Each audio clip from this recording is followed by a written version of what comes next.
ఏతో వీరుడు అనే స్టోరీ అన్నమాట. రైతు ఏంటంటే ఆ రైతుకి ఇద్దరు భార్యలు, మొదటి భార్యగా 30 మంది కొడుకులు అన్నమాట. రెండో భార్యకి ఇద్దరు కొడుకులు.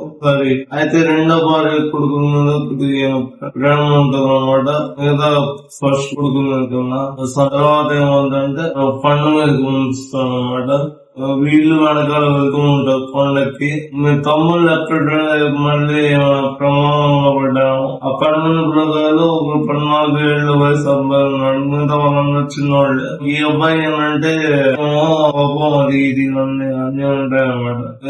వీళ్ళు తండ్రి అట్లా చెప్పడానికి పరిగెత్తుకుంటూ వెళ్ళి తమ్ముడు చేరుకున్నాడు. వీడికి ఏంటంటే అన్ని కళలు వస్తాయి అన్నమాట. ఊరికే నిద్రపోతున్నప్పుడు కళలు వస్తాయి. కళలో అన్ని కనిపిస్తా ఉంటే వీళ్ళకి చెప్తా ఉంటాడు. ఒకసారి ఆ రోజు కూడా కొండ చేరిన తర్వాత మీ అన్న నేను దండించినట్టు కళ వచ్చిందా అంటే నవ్వుకుంటాడు అన్నమాట.